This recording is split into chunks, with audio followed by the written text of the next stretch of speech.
with only a glance. She's over me. She's over me.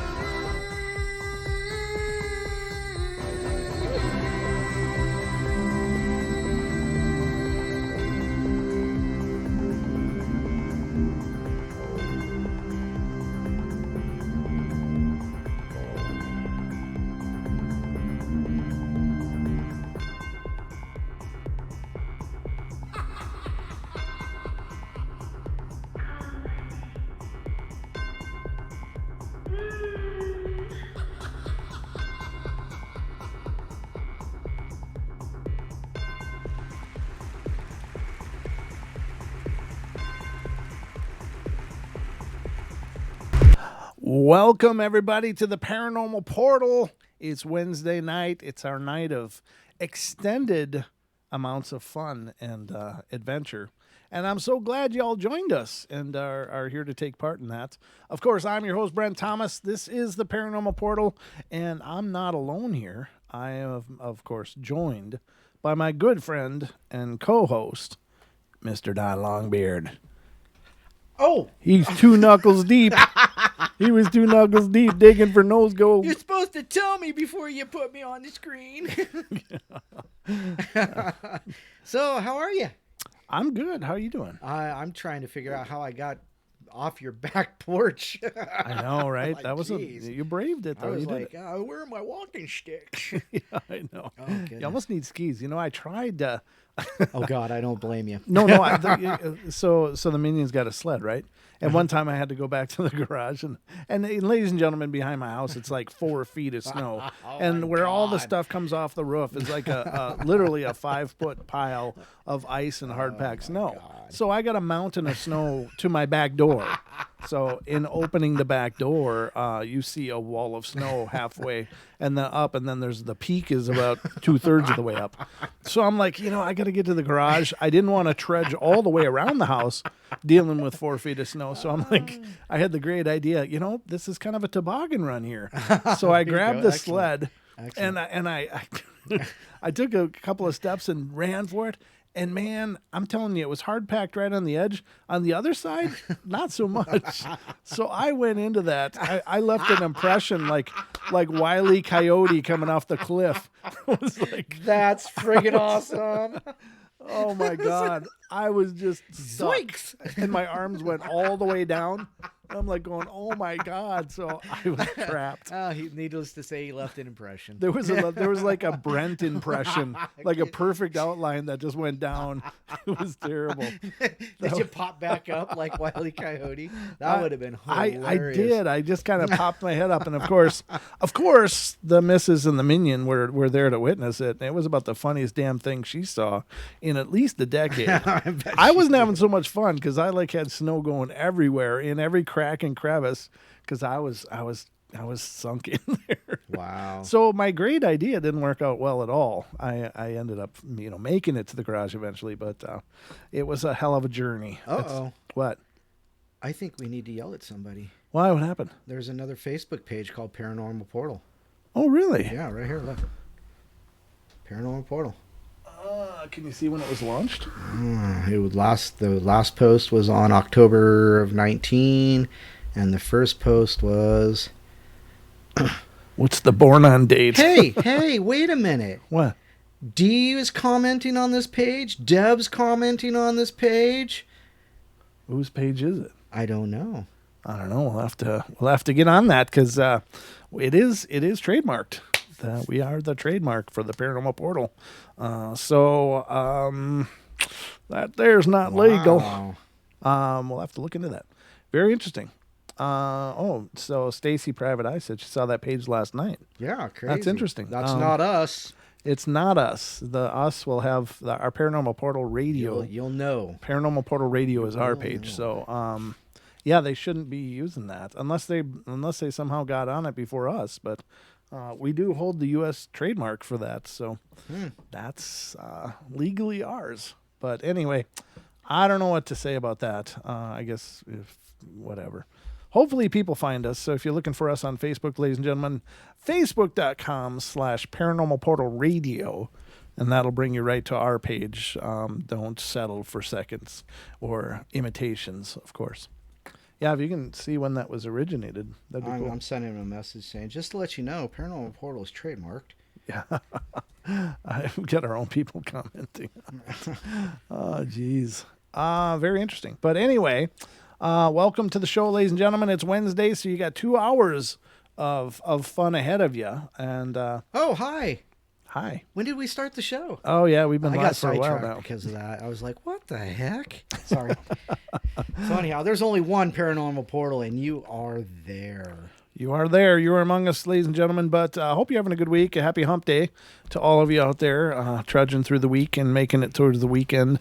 Hope it was a good day, but it's all downhill from here, including maybe the show. We hope not, but it might be. I just can't be sure however it's going to work out. The planchette did fall off of the Ouija board today. But I wasn't here. Don was not in the room. Neither was I when it happened. So that happened sometime today, which is interesting. But when Paranormal Portal sees Sasquatch, uses the arc words, the force is with you, young Skywalker. Huh. That's quite a narrative, Barry. All right. So welcome, everybody. I'm glad you want to turn up your audio. Oh, you need to hear me better? Oh, my gosh. Is that better? I hear you just fine. I was hearing you just fine. Oh, okay. I saw that and I was like, oh. Testing. Am I live? I don't know about that. I hope that's better. I hope you guys can hear me okay. I did turn my fader down a little bit today because I had to do some other recording work which is quite exciting. It is quite exciting. Yeah, I got to do a voiceover today, so that was really cool. I was requested, so I did a voiceover for a documentary that's going to do a U.S. release sometime in the near future. So I recorded the U.S. trailer for it. Oh, you did? Oh, that's what it was. Yeah. Oh, gotcha. That's as I understand it. That's nice. That's awesome. Yeah, it was really cool. I got to be a part of the creative process with it as well. And that was by the International Irish Bigfoot Research. Thank you. I just totally hit a mental block. IBRO. Yeah, Irish Bigfoot Research Organization. And that's Chris and Jim. And that was a great time. Yes. I enjoyed it.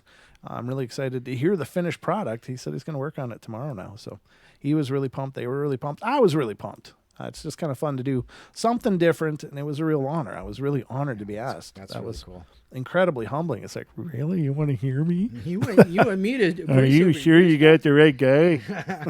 No, dude, I don't know about this. So anyway, welcome, though. Thank you. I appreciate that, Stacy. What do we got? Don? It's 2 hours of fun. How do we start this out? Usually by the seat of our pants. Usually. Start it out with my new design.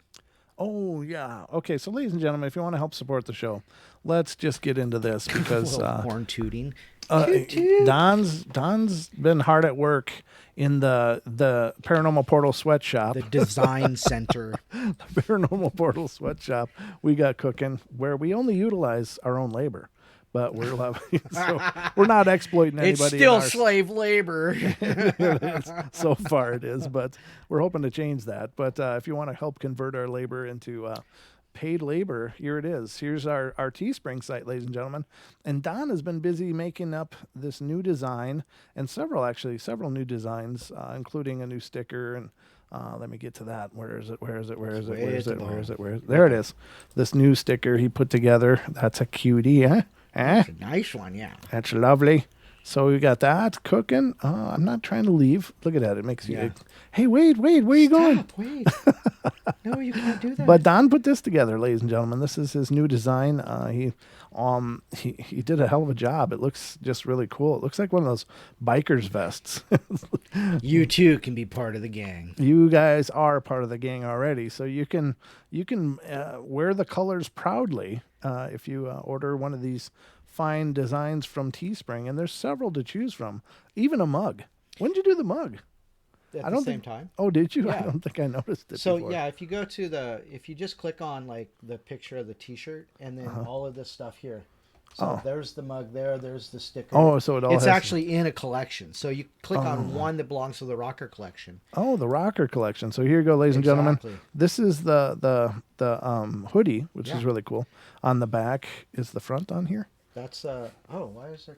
Oh, that's okay. So that's there's a classic, a premium, and a heavy duty. Oh, So- gotcha. But they all come. You can get them in either black or white. So and then the of course the regular rocker on the back and Right. the front. So you can get them in black or white. So these are all the new rocker collection that Don put together. It's Click right here. where? Oh, here. Yeah. Oh, yeah. Right there. There. Change it to white. See, so you can get it in white also. Oh, gotcha. Oops, there. You just gotta look down And you can have those options to choose from. It really helps us out a bunch, guys. This is one of the big ways that we try to create and build the paranormal portal. And Yes. so if you're able to help and would like, this is definitely an option. Otherwise, there's other options. It depends on what you need or want, but there's lots of different things to choose from. Yeah, we've got a couple. Brent's working on a design for basically a bumper sticker Yeah, or a T-shirt or a t-shirt. whatever. Yeah, it could go on a t-shirt. It could go on anything, actually. Hopefully, we'll see how it all turns out. It looks like it's going to be okay, though. Yeah, I'm optimistic, but and I got another one in the can, working on it. nice. I was thinking about changing that main piece. I told you about that earlier, though. Sure. So I'll have to work on that, but we'll Yeah. see what happens. But we got some stuff. We're always putting together new designs, and hopefully, you guys will find something you like. Like I said, it's I hate to panhandle it all, but it really is. Suzanne, there is go back into the rocker collection. Suzanne's asking if we have female cut shirts. So yeah, rocker collection. Oh, here's the women's. Oh, I had And it. then like that one there, that's like the slouchy This one? tank top. Oh And yeah. there's like a boyfriend cut. I think there's a fitted as well. I don't know. A women's fitted shirt. Where would I find that? Is I it think it's actually that one there. this one? Oh, Yeah, that's it. Yeah. Yep. So it's female fitted, so it's got kind of that hourglass design to it, quote unquote. So yeah, as I said, you can get those. The rocker collection, you can get either black or white with the logo. The black makes everything pop though. So this is on the back, though, right? Yeah, that is the back. The And then on rocker's the back. front, you'll see that it's this. The liquid chrome. Yeah. The liquid chrome Paranormal Portal logo. So it's all kinds of sexy in one design, and what's not to love, right? Yeah. There's the front. Here's the back of the men's tee. Yep. So yeah, if you can, that's great. Yeah, there's a couple price points there. I think I think the basic T-shirt starts at 20 and it goes up from there. right, and then there's the sticker. Yep. Now the sticker. Oh no, the other sticker. There's another sticker. Go back one, and right here, Oh, that sticker comes in like a 3x5 or a 5x7. so depending it's on- really pretty or big. 3x6. Yeah, so It's 3x6. 3x6. Yeah, 3x6, and then drop down is 5x7. So Oh, very cool. Okay, so there's options. yeah.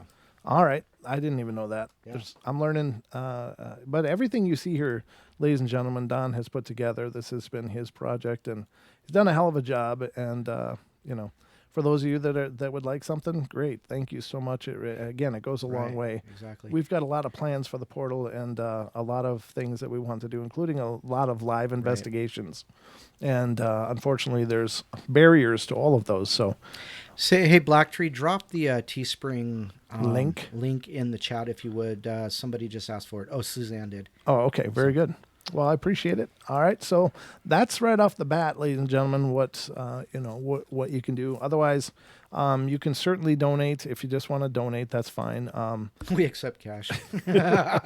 Thank you, Suzanne. I We do. appreciate that. Otherwise, another way you can help is Oh, yes. the Paranormal Portal Research Paranormal Investigation Journal.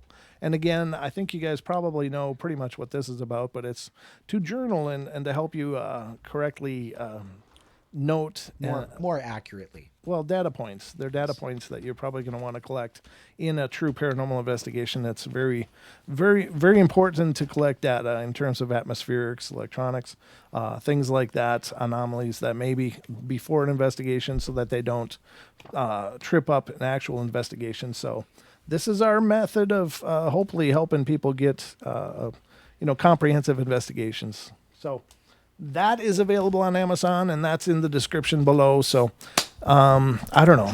it all helps. And if but again, I don't want anybody ever to feel compelled they have to throw money at us. That's not what this is about.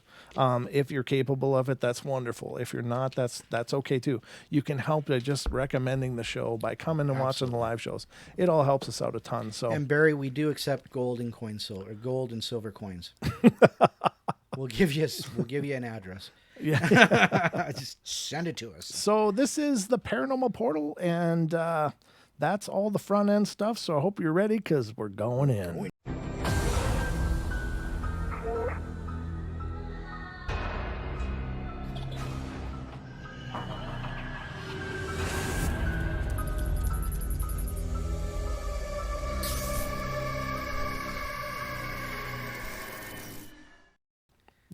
Skinny jeans. What? No. Barry says skinny jeans. No skinny jeans. No, because I can't crazy? get anywhere close to those. Skinny jeans would be like, an overstuffed sausage. Never mind. I just can't even go anywhere with that. Not and remain family friendly. So we're working on beanies. It's one of those things that I have to figure out. But I don't know what kind of design I'd put on a beanie. I don't know either. I don't either. All right, so we're going to start with some paranormal stuff, because that's why most of you are here, not to hear us do an infomercial, but Welcome to the infomercial. Well, yeah. Hey, is that the hot sheets? It's the hot sheets. I pulled up the hot sheets, Don, Sweet. Oh, I found something. Oh, because okay. we're going in. We're doing it. We're doing it. First thing we got going on here is apparently, again, the hot sheets are the singular40.com. It's an excellent site. I love this site. I'm not at all affiliated with this site. I don't mean to imply anything of the sort, but I think they do a hell of a job. It's operated by the Whalens. I don't remember their first names, but husband and wife team. It's a hell of a site. Singular40.com. First story I'm pulling up there is strange lights in the sky over Ohio, accompanied by vibrating and humming noise. Sounds like some ET stuff to me, Don. Uh-oh. That there looks like some ET stuff. It says Bethel, Ohio resident Tim Walker posted a video to Facebook at around 7 p.m. last January 12th that shows a series of strange lights flashing in the sky. Unfortunately, I suppose I could bring it over here, even though I can't actually play the video because we don't have that kind of permission. Mm-hmm. And I don't want to piss off any of the YouTube gods, so we'll just leave it at that. So here's the video that's been taken. Yeah, I can see them outside, I guess. Is that the people right there? Yeah, he's got a garbage can. All right, so the lights recorded by Walker's Ring doorbell camera flashed several times, increasing in intensity, and they appear white at first, but before becoming a pinkish purple hue. Anybody else see this tonight? Asked Walker in the video's caption. The sky was flashing pink and purple, super bright. Thought it might be lightning, but it's fairly cold, 40 degrees, and there was no thunder. Weather data shows that the sky was cloudy when the flashes occurred, and although humidity was at 79%, no precipitation was recorded. Walker wasn't the only one to experience the eerie light show, so many people are posting about it in Bethel and Amelia, and I wonder what it was. April Pierce commented on the video. Some people said the power even flickered on and off. According to Kat Carmasino, who said she saw the lights between Amelia and New Richmond, when the power went out, there was a light show. Well, if the power went out, it's probably a transformer. The floor was vibrating, and there was a humming noise. It was really odd. Walker confirmed in a comment to someone else that he thought the lights he witnessed were in the direction of New Richmond. He further speculated that perhaps an electrical transformer or substation had blown up in that area, although no such event has been confirmed. Others added that they thought the lights were caused by everything from fireworks to the Anunnaki, which is always a possibility. It can always be the Anunnaki, I think. A pantheon of Mesopotamian gods who some in the UFO community believe to be advanced extraterrestrials who've been in contact with humanity for aeons and live on a planet hidden in our solar system named Nibiru. Williamsburg resident Bob Wolf was driving with his son when they saw the lights. We were on our way home and had just turned south on De La Palma Road off of Ohio 32 in the Williamsburg area, he said. What we saw was like a big ball of fire behind some cloud cover. It didn't get light up it didn't light up the horizon from our vantage point, but my 11-year-old son and I both commented on how bright and unusual it was. It did linger longer than a normal bolt of lightning would. However, it had no real motion to it other than the momentary flash. Walker was contacted by Mark Price of McCarthy News on January McClatchy News. Okay. I'm not sure what McClatchy News is. On January 20th, who asked if he'd gotten a good explanation yet to explain the flashing lights. Walker replied that he had not. It was the craziest thing I've ever seen, Walker said. I'm glad the video caught it and got such a good video out of it. It really matches what we saw. It was crazy how it started very light flashes and then built up until it was filling the entire sky. Price seemed equally impressed with Walker's video. I've done a bit of reporting on UFOs and other strange phenomena, and this is really the strangest light show I've ever seen or caught on video, he said. A similar flash of light was filmed over Dallas, Texas last June, although that light was a brilliant blue.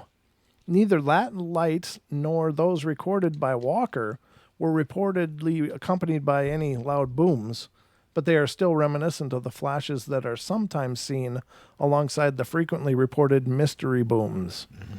Reports of mysterious booms, sometimes accompanied by flashes of light and or minor tremors, have been on the rise worldwide since 2017. Wow, Don. Mm-hmm. Continuing throughout 2018 and even into 2019, the booms have been reported across the United States in Alabama, Arizona, Arizona, Arkansas, California, North and South Carolina, Colorado, Georgia, Idaho, Illinois, Indiana, Kentucky, Michigan, Missouri. They're doing these in alphabetical order. Nice. New Jersey, New York, Pennsylvania, Tennessee, Texas, Utah, Washington, and Wisconsin, as well as the countries of Russia, Denmark, England, and Australia. Meteors and other natural events such as frost quakes. Have you ever heard of a frost quake, Don? No. Nor have I. That's weird. Remain popular explanation for the booms, and bolide meteors were blamed for mysterious booms in California, Michigan, and Washington in 2018. However, no blanket explanation covers every occurrence of a mystery boom. In many cases, go unexplained entirely. So what are these mystery booms, ladies and gentlemen? I don't know. I don't know either. Laying in bed, right now, I live out, I'm surrounded by trees. Yeah. And I know that there's been a couple trees that have broken, and you can hear, I don't know if some people may have never heard it, but when that much snow hits the ground, it's like... Oh, they've heard it when I was doing the show and some of those big snow sheets came off the roof. I bet. Yeah, most of the people that are regulars here heard that during the show. They're like, Well, it's like last night laying in bed. I sleep on the second level, and there's a gable that comes down, and then it comes down onto the carport that has that's crusted, and you can hear it just slide off the roof onto the carport. And then we'll listen to it slide off the carport into the driveway. Right. It's kind of creepy, especially when you're like dead asleep and you're like, what the hell was that? Yeah, exactly. Yeah, it's crazy how much noise nature can make. But I just wonder about the breaking trees, Don. The breaking trees, while they weren't broke because they were overweight, they were broke because they were pushed over. That's what I'm saying. We don't have accents, Suzanne. We don't have accents. Yes, Don and Brent's accents are cute. Love the Yankee drawl. That's awesome. I actually have more of a Seattle slur, but whatever. I didn't know the Yankee, but there was a Yankee drawl. Is that right? Huh? I know. It's usually a Southern thing, but yeah, the Southern drawl I've heard of, but I've never heard of the term Yankee drawl. Huh? So, y'all have accents.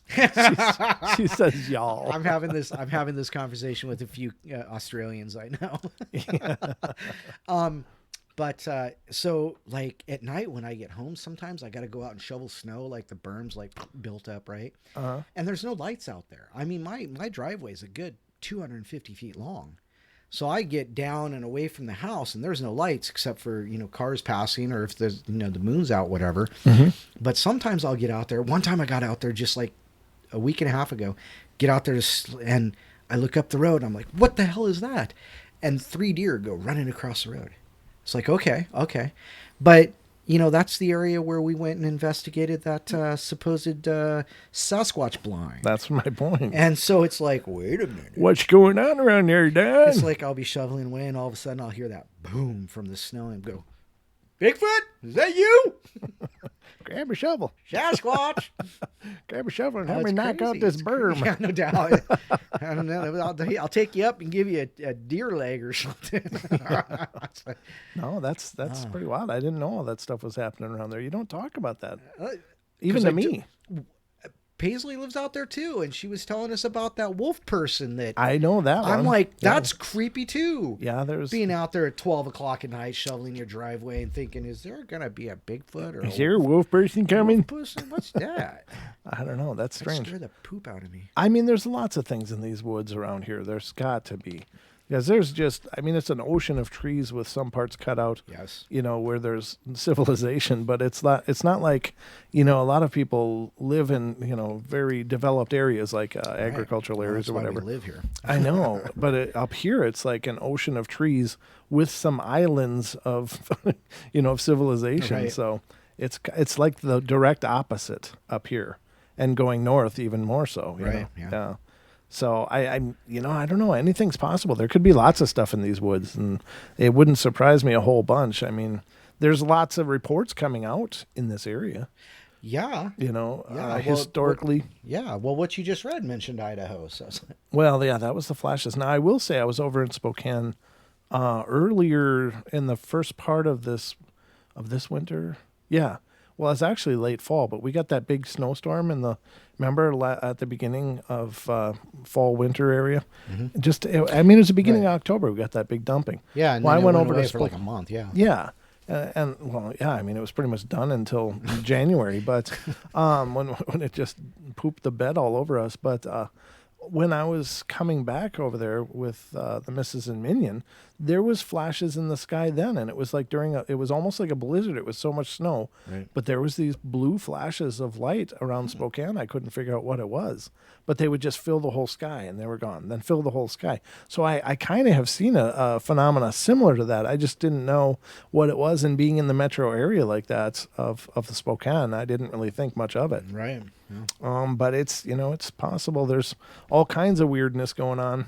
The culmination of 2020, ladies and gentlemen. Starting off with a boom. Yeah, literally, apparently. So, hey, there's more. Oh, now there's a bat-like being between Kenora and Winnipeg in Canada. Wow, it's about time we hear something else from. Yeah, this is new, and this is again these Mothman Batmen, not the good kind. Apparently, they don't drive Batmobiles. They just look like bat people. It's a bat-like being. So, again, it's a flying one, if this is an artist rendition. All right, so here's what it says. And this is, again, from the singularfortean.com. The Singular Fortean Society was contacted recently by Carrie, a woman who said that in the late summer of 2009, she and her then partner were traveling from Kenora, Ontario, to Winnipeg, Manitoba, in Canada, when they saw a large human bat-like being fly across the road in front of them. According to Carrie's initial sighting report, and this is her, it has taken me many years to begin to research what I witnessed in the summer of 2009, and I'm 41 years old, and trying to deny it, but I can no longer deny it. I was not alone. Here we go. Deny it. I was not alone during my sighting. I was with my partner of 11 years that time, and he and I were both artists and tattooed out of, what is it? Why is it mentioned being tattooed? What the hell does that matter? And tattooed out of Canadian town called Kenora. But we're born in Winnipeg. We would drive back to Winnipeg weekly to visit family and friends and spend a week in each place. We were driving from Kenora to Winnipeg in the evening time along a slit double-sided highway called Highway Number 1, and it's a very common area for deer, so your eyesight as passenger is used watching for deer, and that's when we both saw it. It was just a matter of seconds, but we saw a black void in the lights of oncoming cars, and on the opposite side of the highway, at first thinking it was probably a deer, when our headlights caught it, I know what I saw, and my partner saw the very same thing. It was a black-skinned, bald, unclothed human, but it was flying lower to ground height of our Tacoma truck lights, and it shielded its face from the light by flipping its wing up. I've tattooed bat images before, and the webbing skin in a wing with the veining is thin. It was just like that. I could only describe it as a human bat, but it had no hair that I saw. Instead, it had a more textured skin. So it's like a gargoyle, do you suppose?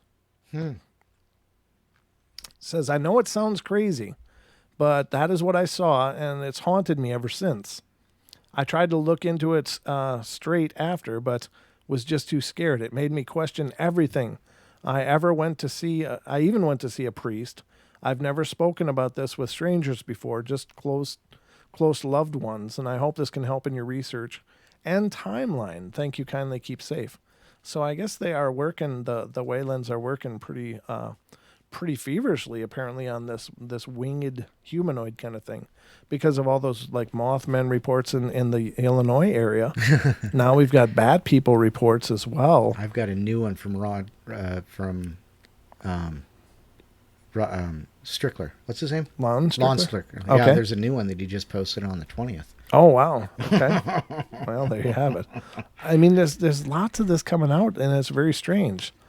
They said it was the very end of the Canadian summer, at the end of July or beginning of August, Carrie said. We were traveling at a decent speed. The creature appeared to have a good speed of its own going.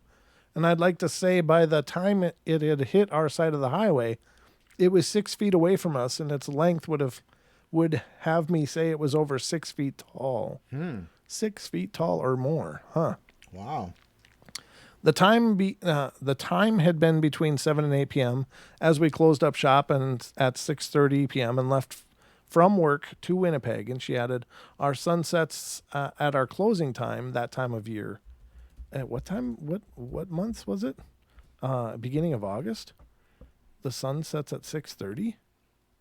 I don't understand that. In August? Yeah. How north are they? It's Winnipeg. That's not that far north. I don't understand that either, I guess. I'm not really tracking how their sun could set so early in August. I mean, that's the hot time. That's, 9, 10 p.m. should be. Don't know. Right? Though? I mean, right? Yeah, no, you're right. I mean, I know that, the 4th of July fireworks are after 10 p.m., and that's getting pretty late. I don't imagine their sun could set that much faster than ours, could it? No, I don't think so. Not at all. That must be a miscalculation. They're East Coast, too, so... Oh, they are? Is that where Winnipeg is? Yeah, Okay. but I mean that 6 o'clock Winnipeg time's still going to be 6 o'clock. Yeah, East I mean, Coast time. So. Yeah, it's based on the sun position. Yeah. So our 6:30 p.m. should be the same as their 6:30 p.m. That's the way it should look in both places in August. Rachel gets it right. She's from that area. She says, no, that's wrong. August sun sets much later. Okay, yeah, that seems odd to us too. That seems to be an inconsistency. Mm-hmm. But anyway, I mean, they still very well may have seen something, but I think their time is a bit off. That doesn't make sense. Like others that have witnessed similar seemingly impossible events, this experience left a lasting impression on Carrie. However, unlike many other witnesses, she has had the benefit of being believed by her parents and the family's priest. It made me feel shocked and disbelief at first, she said. It was honestly the scariest situation I'd found myself in. We came into Winnipeg and both of us told our parents, convinced they would think us both crazy or on drugs, and neither was the case. And both our parents believed us and said there are things in this world that we just can't explain. Our priest gave us holy water and said, we walk in the valley of death, a saying I've heard growing up on the occasion, but I didn't understand until then. I was terrified. The entire situation had me questioning everything I had known and made me think of the world in an entirely different way. As pathetic as it sounds, we didn't go anywhere alone after our sighting, even inside our cabin on the water. If I went to pee or make a snack, my partner came with me. We didn't express what happened to people other than our parents at first due to thinking people would say we'd gone mad. I pondered if it was evil. If God rejected me, I really didn't know how to feel or think. I suppose it would be kind of an existential kind of thing, wouldn't it? For some people, they would think it was only a personal experience. I don't think that kind of a sighting is a personal experience. I think it's just you're in the right place at the right time or the wrong place at the wrong time. Right. I don't think. I mean, it can go both ways, I guess. But you know what I mean? Yes. Would cause grave. What does this mean? Navy claims that release of top secret 2004 Nimitz UFO info would cause exceptionally grave damage to national security. It's already been released thanks to the We got to read this one, right? TTFU. Yeah. That's especially the FU part.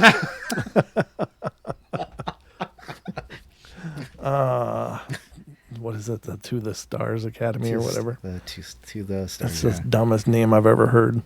To the Stars. It sounds like a talent show. What the hell? It's a talent show for paranormal personalities. For UFOs. Navy claims the release of top secret 2004 Nimitz UFO info would cause exceptionally grave damage to national security. I don't know how, but okay. Neither do I, Don, but let's dive into this and see just what their reasoning might be.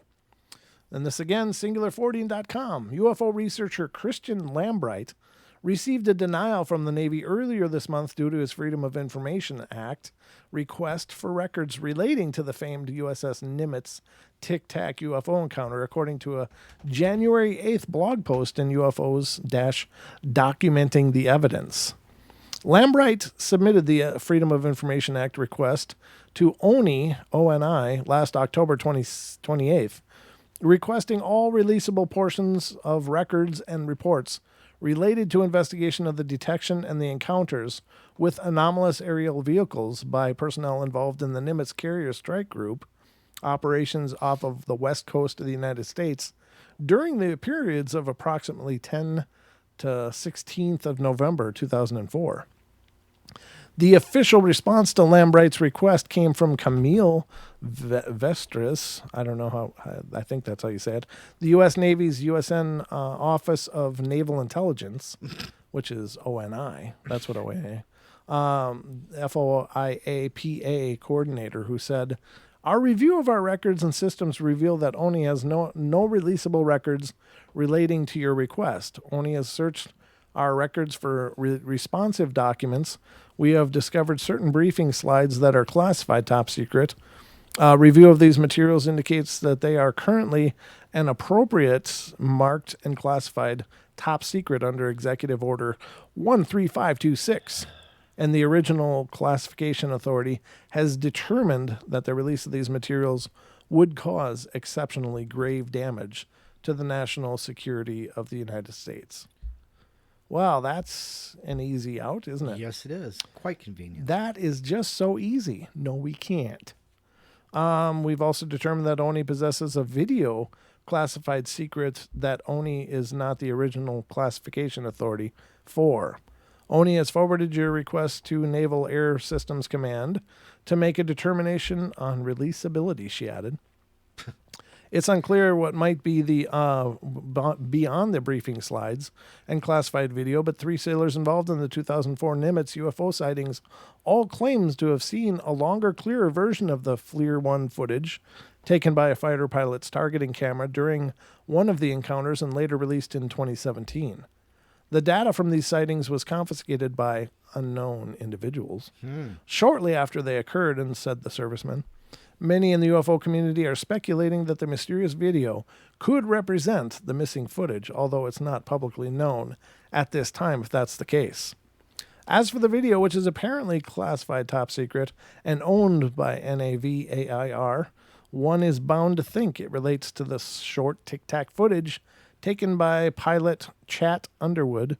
Isn't it Chad? It says Chat. It might be Chet. Could be Chet, could be Pilot Chad, Chet. could be Chet. During the famed and still unresolved encounter, said Paul Dean in the blog for UFOs documenting the evidence. Although he added, this mightn't be the case. I never seen mightn't before. Paranormal Portal is awesome and doing a great job. Thank you, Aussie Tiger. I appreciate that, brother. We appreciate the support. Thanks for your love and support, huh? All right, so that's that one, Don. I don't know. Anytime they bring up that Tic Tac stuff now, I just get disillusioned. It is. It is kind of bizarre. I gotta admit. No. Oh, the Pentagon released a statement defending their change in narrative regarding the AATIP and the UFOs. Let's see what that's all about. Since we're on the topic of UFOs and we're always yearning towards disclosure. Give me disclosure. Give us some disclosure because we need you to tell us that we're not crazy. No, I really don't care if we get disclosure or not. I don't think that it adds or takes away anything. I mean, it'd be nice to have that verification, and it would certainly I just think vindicate a lot of people. So much disinformation out there that you wouldn't be able to tell the two apart anymore. Well, yeah, and the question is can you believe whatever they say? I mean, there's so many things that have transpired in history that haven't been spun that way, right? Officially, and so I don't know. What can you believe? What can't you believe? I don't know. I'd like to believe that there's some integrity out there, but I wouldn't bank on it. So this is, again, Singular Fortean. Pentagon releases a statement defending the change in narrative regarding the AATIP and UFOs. All right, so let's have a look. John Greenwald Jr. of the Black Vault published a statement last Thursday from Pentagon spokesperson Susan Gao, which explained the change in narrative recently adopted by the Department of Defense regarding the Advanced Aviation Threat Identification Program, or AATIP, and UFOs. That statement read, at some point in the last couple of months, you have asked, in one way or another, why some DoD statements about the AATIP program have changed since December 2017 or even since this last spring. I wanted to provide you with a broad comment regarding the changes. A broad comment, Don. Okay. Let's hear that broad comment now. Myself and my predecessors in my office, as well as our colleagues in the Defense Intelligence Agency and elsewhere in the department, have done our best to provide you and others asking about AATIP with the most accurate information we had available to us at the time we responded to your questions. Oh, so see, they're just doing their best, but they might not have said things correctly. Questions about AATIP have continued ever since this spring passed and becoming more focused and asking for details beyond what was readily available on a program that ended nearly 8 years ago. Especially as people who had direct knowledge of AATIP have moved to other positions or left the department. Well, of course. Of course. As we conducted research to try to answer the continuing questions, we sometimes uncovered new information that changed some of our previous responses. Mm-hmm. When responding to subsequent queries, we used the new information in our responses to be as accurate as possible with what we now knew. I don't believe that for a minute. That just means they decided to spin it, and they got caught up in it. The statement was sent en masse to an unknown number of recipients and meant to clarify a previous statement made by Gao in which she claimed that the AATIP was not actually involved in the investigation of UFOs or unexplained aerial phenomena, a term coined to combat the stigma attached to UFOs. Do you think they had focus groups on coming up with a new term to combat the stigma on the UFOs? Let's make it really mysterious. Yeah. Neither AATIP nor AAWSAP. What the hell is that? I feel like I'm eating like some fruit or some alphabet soup here. Did you choke on a D? No. I can't even say what I wanted to say. I can't because it's a family show. Boy, you make it hard sometimes, Don. I know. I wish I could take that back. That sounded so wrong. Let me get you a sausage. Oh, fudge. Sometimes it's hard to do a family-friendly show, ladies and gentlemen. There's so many things. See how he's blaming me, though? I just for the record now, I run through the night terrors nightly with no problem. Exactly. This is why it's Don's fault. You bring out a whole new element on the shows. All right, so I've lost my place completely. Neither the AATIP nor AAWSAP, whatever the hell that is, are UAP related. I'm going to get a headache reading this damn thing. said Gow in an email to the Black Vault. The purpose of the AATIP was to investigate foreign advanced aerospace weapon system applications with future technology projections over the next 40 years and to create a center of expertise on advanced aerospace technologies.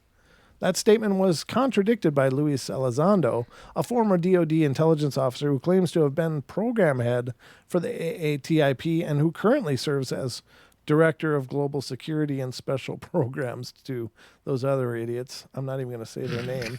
Along with former Senate Majority Leader Harry Reid, both of whom maintained that the AATIP primary focus was investigation of UFOs. Of course, let's consider the source. Yeah, well, yeah. Elizondo insisted that the AATIP itself spent its entire time on UFOs, while former Senate Majority Leader Harry Reid said in a statement that AATIP was my program.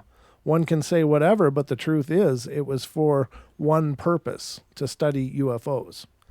This news follows the chain of information slowly released through those other idiots.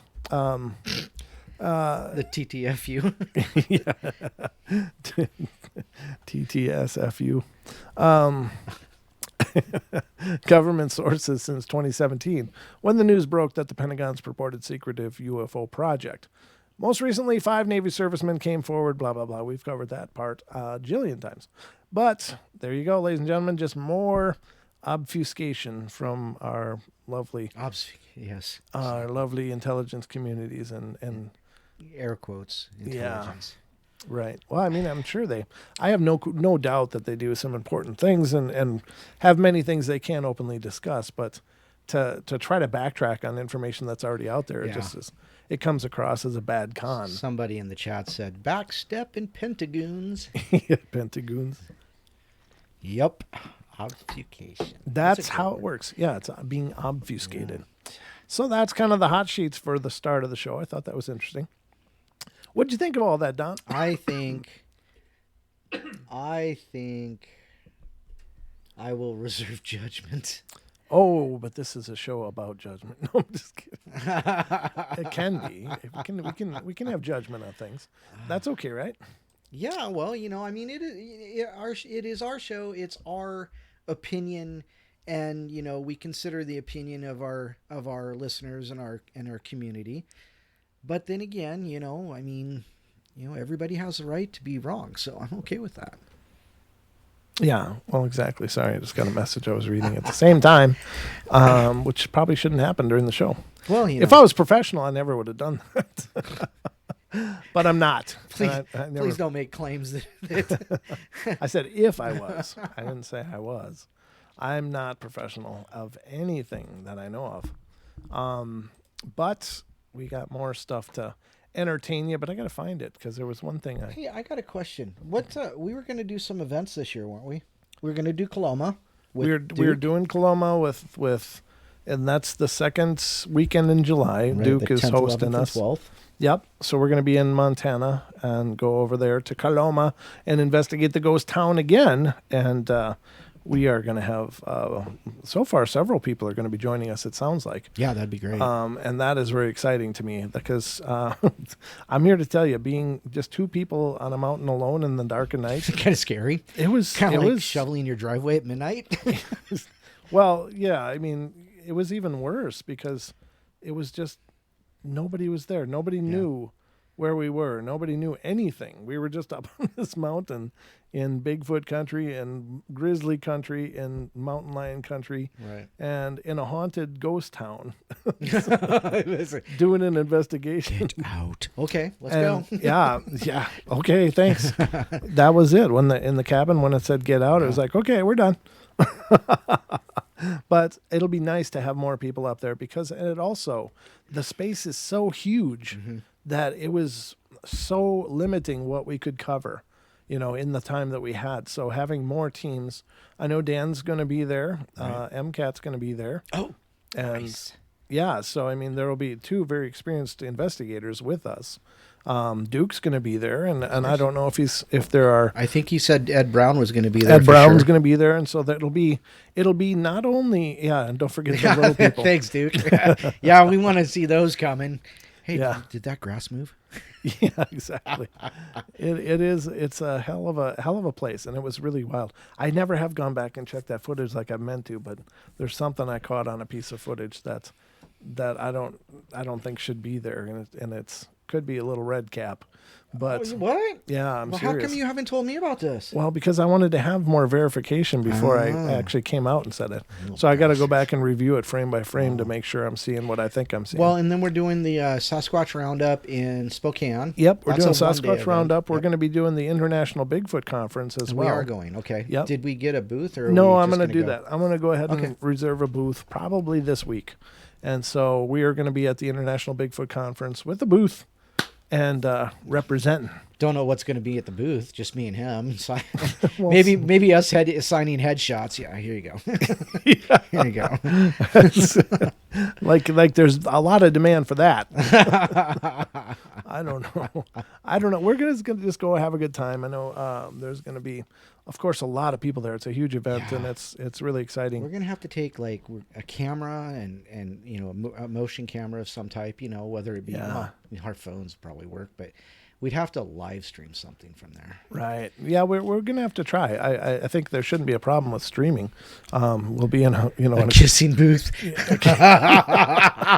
kiss the beard, $5. No, that's just stroke the beard, $5. Kiss the beard is 15. Oh, Don, you're not cheap. Kev Baker's here. Kev Baker's in the house, ladies and gentlemen. It was a great pleasure to have you on the show, brother. Thank you so much for being so supportive of us. By the way, Barry raised his hand. Does he want some beard love there? $5 stroke the beard for 30 seconds. So yeah. Yep. Marcus says I'm in for 20. Bring it on. Oh, that's funny. What does 20 get him, Don? Wow. Okay. Little slip of the tongue. Oh God, you shouldn't have done that. Maybe if I have a tongue condom, I'll. It's not Don's fault. Children find the beard attractive. Thank you, Kev. We call those the beardos. Don is our resident beardo. Yep. Oh my. Oh yeah. That's at least a few of the events that are so far going to be happening this year, and very exciting stuff. Yeah. The Bigfoot Roundup is a smaller event, but it's amazing. It's really well run by Stephen Majors And I think and his team, and Amy Boo Boo is going to be there again. Yeah. Amy Boo is going to be the keynote speaker, and she's a wonderful person. She's been on the show as well. Yeah. Amy did a great job and is doing a lot of great stuff. So it's going to be a lot of fun. And we hope, if any of you are in our neck of the woods, we hope you make it to at least one of those. Yeah, that'd be cool. Yeah. Julia's Blacktree's like, I'm going to Spokane with you guys. Absolutely, you are. Sure. We need the somebody to man our booth. Yeah, exactly. There's the kissing booth right there. There you go. Yeah. Oh, I'm just kidding. But that'd be nice. Our very own little people. Julia's awesome. She is awesome. She's a go-getter too. I mean, like when we were out in the woods and stuff, man, she was all over the place. Pam, you're going to the Spokane Roundup? Is that right? Is that what you're saying? Oh, good. Yeah, of course you can She'll hang wear with a us. tight t-shirt. What? Oh. Julia says, I'll wear a tight t-shirt. Hey. It's all getting real up in here. Cade just walked in. Hello, Cade. Welcome to the show, brother. Shut the door. It's cold. So that's our plan so far, ladies and gentlemen. As more things come up, we will be sure to, let you know. Stick around on our Facebook page, facebook.com/Paranormal Portal Radio, if you're looking for updates or any announcements like that. But as it stands right now, that's our laundry list, but we want to expand it so much. So a lot of that is contingent upon a lot of other things. So, yeah. But I mentioned earlier, maybe we should run a discount code for the Teespring, and there's been a lot of people saying that they are going to buy. So, good. Maybe we should run a. You're the Teespring guy. Okay. It's your call, brother. Then in that case, you guys have to watch the Paranormal Portal Facebook page and my page and Brent's page, because if I do make one, the coupon code will be in there. There you go, ladies and gentlemen. It's a way to save and get some quality gear in the same time. So, Yeah, it'll be good. I'm excited to do the conferences, especially all of them. I'm excited to get it back up into Coloma. Dan and I had an exceptional time, Duke, meeting Duke and meeting all of the people that were up there. That was just phenomenal. Yeah, I really wanted you to come. I really wish you could have worked that out because that would have been amazing. Yeah, I've already requested these dates off. Good. Wow. I told the boss, I'm like, nope, I need those dates off. Well, we need to sit down. No, we don't need to sit down. I got PTO, buddy. You can sit down and write that down. That's what you can do. Sit down and make that schedule now. Yeah, but exactly. Don, it's 6 months out. Get a jump on it. That's right. This is important. Then I guess I'm not competing with anyone, am I? That's it. Yep. No, I think that'll be great. And as we figure out more things that we're going to do, we'll of course clue you guys in. I don't know that there's any outside the regional trips in the books yet or planning yet, but someday I hope we'll have to go to Australia. That'd be Cade. great. That would be a lot of fun. Yeah. Hang out. Cade can take us to the Outback. The Outback. The We can go Outback. get us some roux. Have some Fosters. Oh, our friend Gary's going to yell about that. Don't drink that piss. No, whatever you guys drink, we'll be happy to throw it back and have a good time with anybody. I mean, I'd love for us to go all over the place, all over the U.S. and meet and greet people as we were able to. But we'll get out as much as we can. And as this grows and as this expands, it'll get easier and easier for us to make these things happen. Kate says you'll be banned from Australia if you drink Foster's. I thought that's what Crocodile Dundee drank. Somebody said something on his page the other night. What was it? Something about, I can't remember, but I threw up the name Paul Hogan for Prez and superstar Bill Dundee for Vice Prez. I was waiting for somebody to actually catch that, but I don't think anybody has. No. Superstar Bill Dundee was a Wrestler, yeah? Yeah. Yeah, I knew that. He wrestled with Jerry Lawler. Oh, okay. Gotcha. Way back in the day. Wrestling. Yeah, so yeah, we got those things coming up. We're really excited about it, and we hope to meet as many of you as possible out there that happen to be listening and interested in joining us. All right, I got a story here from Reddit. Sweet. I bought a strange mirror. Oh, jeez. I like these stories, ladies and gentlemen. Sometimes mirrors are actually really, really spooky, creepy. Especially, it seems to be really antique mirrors. Something about old mirrors, and it might be something to do with the production of them, whether they actually use some kind of silver on them or whatever. But there does seem to be something up with old mirrors. So, not every mirror is a portal, obviously, but every mirror could be. So. A song went right through my head. Every mirror has a story. Sorry. I have no idea whose song that is. Never mind. About 3 months ago, I was in the market for a large mirror, but I didn't want to spend $80 or $150 on a new one, so I began to hunt for one in thrift stores. Well, it took me about a month of search when I finally decided to stop looking and break down and buy a brand new one, but I needed to wait until I got my paycheck. I felt pretty defeated because I can usually find some great finds in thrift stores around me, and I even checked a thrift mall, and I have that it was near me, and nothing. I was a little upset, so I cheered myself up. I went to a couple of vintage shops. I love old photos, so I frequently go to the vintage shops, and we have two in the area close to the thrift mall. So I went to those. The first one, I got some great finds. I left for the second, and almost as soon as I walked in, a big mirror hanging in the back caught my attention.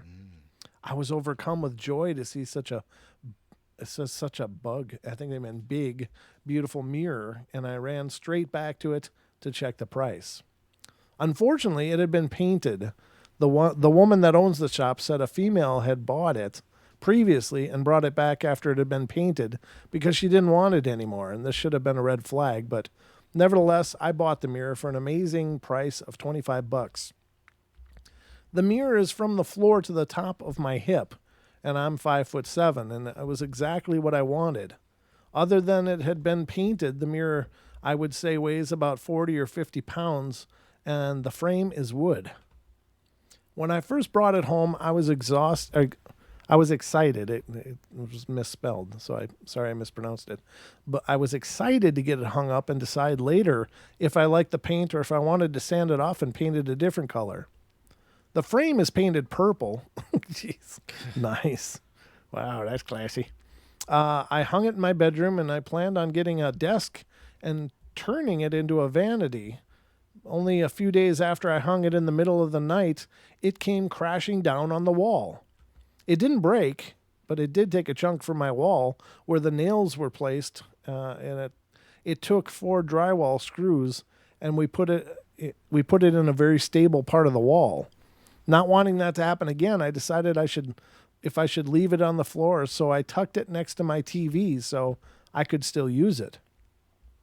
Unfortunately, again, it kept getting knocked over, and I'd say it was getting knocked over 2 or 3 times in a 24-hour period over the course of about 2 weeks. I finally got fed up with it and put it against the wall, slightly tucked behind a nightstand so it would stop falling over. At this point, I've had the mirror about a month and at night, I thought I was seeing things in it when I was looking into it. But I have a lot of stuff in my bedroom, so I thought maybe it was my eyes playing tricks on me. About a week goes by, and I'm seeing things in the mirror whenever I walk into my room. When I use the mirror to do my makeup or remove it, or just admiring the mirror, I see things out of the corner of my eye behind me. Mm-hmm. I thought it was a little weird, but I've been having paranormal experiences more and more as I've gotten older. And I was thinking it was something new a spirit could use to show me it was around, but the longer I have this mirror, the more I believe that's not the case. Almost 2 months after having the mirror in my room, I realized a spike in activity in my home surrounding the mirror. Whenever I was around it, I would see things by it like orbs at night. Sometimes I see a shadowy figure next to the mirror. And when I use the mirror, I see things behind me, but when I look behind myself, I don't see anything. And I wanted some answers, so I went back to the vintage shop I bought it from and asked the woman that sold it to me why the previous owner brought it back. And the only thing the lady had told the owner was it scared her and she didn't want it in her house anymore. The owner gave her her money back and she left. I asked her if she could give me her name or a phone number so I could get a hold of her and ask what had scared her, but she didn't have any of that information. The only thing that she could tell me was the type of car she was driving and her physical features. I still haven't been able to contact this woman. I've gotten used to seeing things around the mirror at this point, and the more I see it, the more interested I was, so I decided to use my phone and trying to catch a voice or something. And the only thing that came from that was I got what sounded like a humming out of a 2-hour recording session. I've been considering getting a spirit box and a high-quality camera to record the happenings around this mirror. The only scary experience I've had since I bought the mirror into my home was that I've been scratched enough to draw a little blood, and the cut stuck around longer than a normal cut that size would, almost a month for a thin cut. The cut was about 8 inches long on my thigh. I have a picture of the cut if anyone is interested. Okay. And I can take a picture of the mirror if anyone wants to see it. I just wanted to get some opinions about what y'all think I should do with it. I really don't want to get rid of it because I love the mirror itself, but the happenings around it are a little weird. Lots of small happenings in my house, but this is more of a focused experience. I don't hear anything or see things. I don't hear anything or see things. I do, unless I'm around the mirror. Okay. Female humming figures behind me when I use the mirror and shadowy figures at night next to the mirror. So if someone could help me decide what to do, I'd appreciate some suggestions. Thank you. Well, mirrors. That's a tough one. I think, if you do have a mirror that's a portal, you could use the pendulum thing that we talked about on another show where you take a pendulum, whether it's a crystal or whatever on the end of a chain or a string or whatever. Hold it near the mirror. If it starts swinging around in a circle, then you possibly have a portal if you believe in that kind of stuff. It's up to you. I'm not telling you or prescribing you any advice or opinion on that. It's up to you if you believe in pendulums or whatever. But the prevailing theory is that if you're near a mirror, it'll swing in a circle suddenly, and pronounced circle. If it's a clockwise circle, it's a portal into the world. If it's a counterclockwise, it's a portal out of the world. I wonder how it can be a two-way door, because I don't know if there's just either or. To me, that doesn't make sense, but I don't think that it's just one way or the other. I think that a portal is a portal is a portal, but Right. that's, again, a prevailing theory. Now, any kind of portal can be closed. It's not like the mirror has to be destroyed or thrown away, but you do need to get it closed. And how you do that, well, there's lots of methods. And again, I don't prescribe things like that on the show because partly I don't want to be responsible for if it doesn't work out for you. Right. Because sometimes spiritual things work, sometimes they don't. There's no guarantees, and especially in ritualistic practices, whatever ritual you use, whether it's a Christian thing or otherwise, it's wildly unpredictable in terms of will it work, will it not work? Do you believe it works and then it didn't work? Are you setting yourself up for something worse? Are you going to piss off something if it doesn't work? There's many things to consider when doing things like that, but it's not like the mirror would have to be destroyed or anything. It just has to be closed. And that's my 2 cents on it. Right. Now, there's lots of different ways. Again, you got to do whatever follows your faith or your belief. Right. But interesting story. I think that mirrors can be. Hey, guess what I just did? What you just did? I just made a discount code for 15% off at our Teespring store. Oh, nice. Rockers20. Use the discount code Rockers20. It's good for 2 weeks from today. Capital or small, or does it matter? All capital. Rockers. ROCKERS. 20. Okay. There you go. So, there you go. See, who says Don doesn't give things? Can you? Yes. Yeah. Hold on. Sorry. The minion's in the neighborhood, so we got to close the door. We had the studio door open because it was awful quiet in the house. However, now it's not. But anyway, yeah. Rockers 20, ladies and gentlemen, Rockers save 20. 15% on your on next your purchase. Is that a redeemable one time per person, or could they use it several times through the coupon period? I don't know. Do you know how that works? Maybe they need to find out. Somebody go buy 2 things, but in 2 different orders. Let us know if that works both times. I'm just kidding. It's a way to get a quick 2 sales. Yes. I didn't say anything.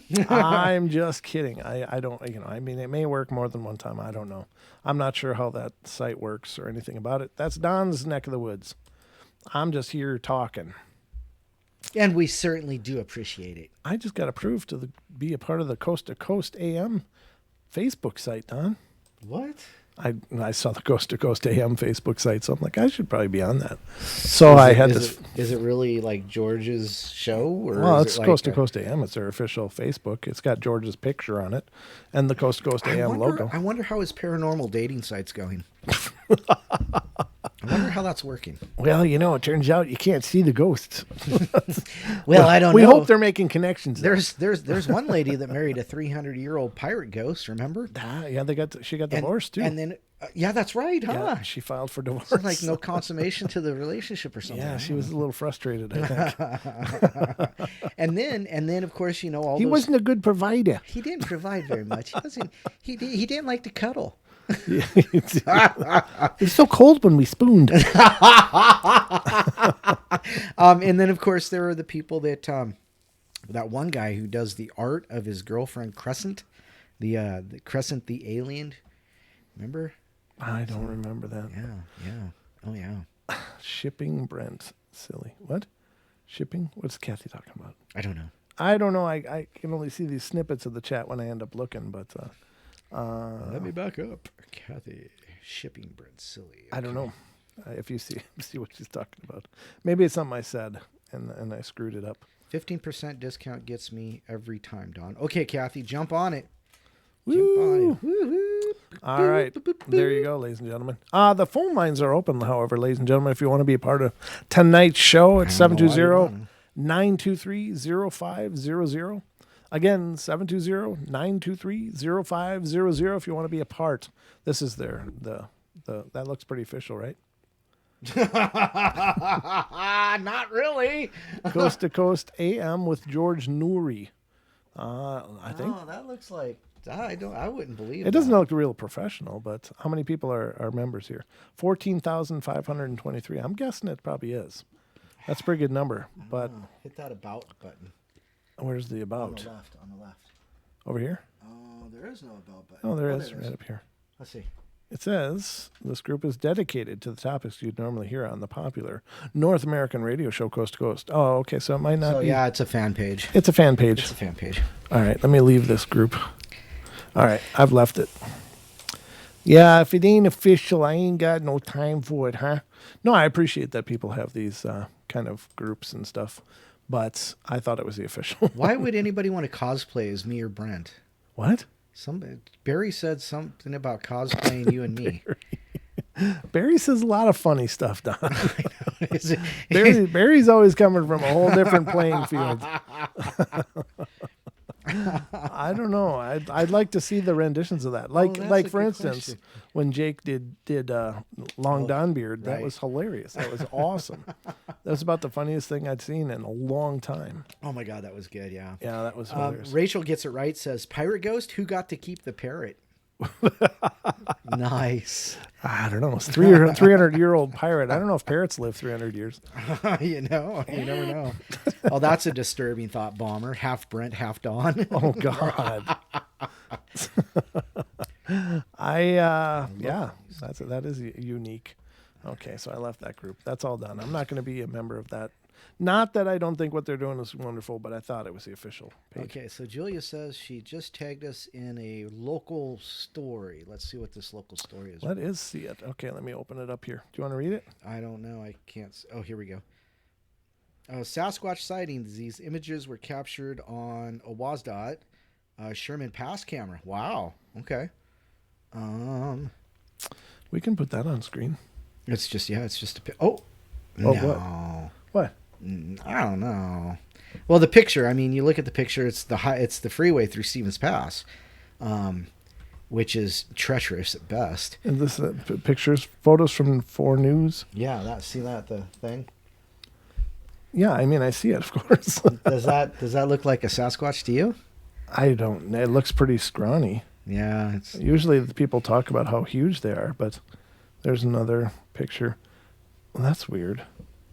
Could be just somebody in dark clothes, but... Yeah, but who would be up there? I don't know. I don't know what up there is. Oh, up there that's a long, lonely road. Is it? Yes.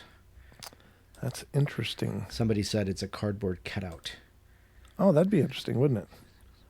Huh. But is this not like there's no walking path anywhere near here as far as you know? I would say probably not. That's interesting. Huh. Yeah, I've driven that road. It's oh, you know what though? What? That's an interesting thing. So one of the pictures, the picture with the car in it. Yeah, that's okay. Right there. Now, go to the next picture. Okay. Same picture, no car. Oh yeah, that's true, huh? Same picture, no or another. So no car, and he hasn't moved. Yeah, that's true. That's a good point. That must be some kind of con job. It's cute though. Yeah, it's cute. Yeah. Yeah, that's very suspicious right there because he didn't move.